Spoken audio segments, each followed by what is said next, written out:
On fait les choses assez décontractées, comme vous voyez.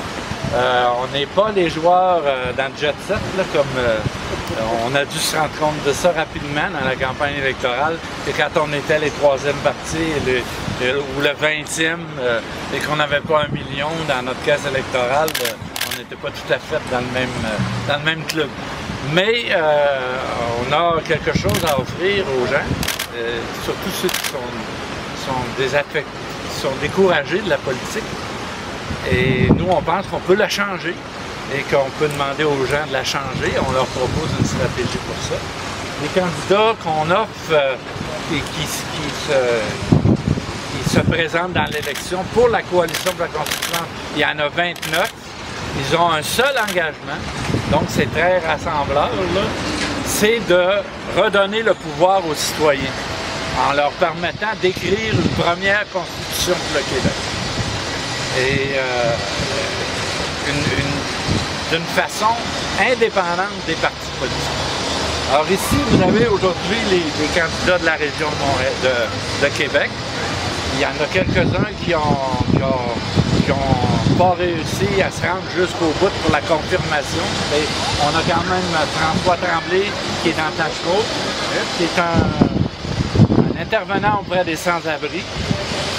On a Daniel Laforêt qui est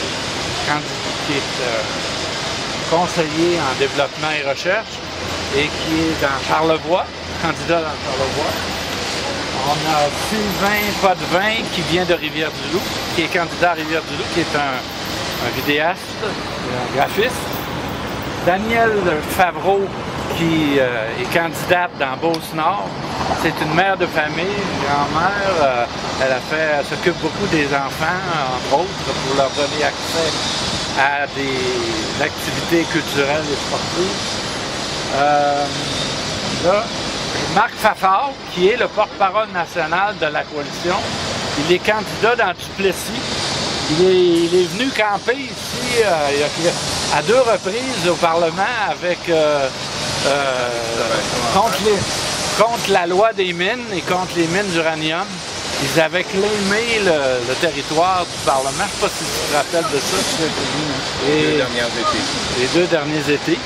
Alors lui est candidat dans Duplessis avec une bonne lutte là, qui se fait là-bas. Et puis, on a un autre candidat, j'ai tout nommé.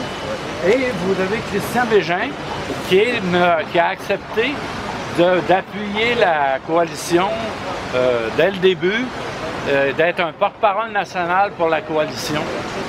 Alors, ces gens-là, actuellement, et tous les autres, les 25 autres candidats qui sont dans la région de Montréal, font la lutte jusqu'au bout et on va continuer par après.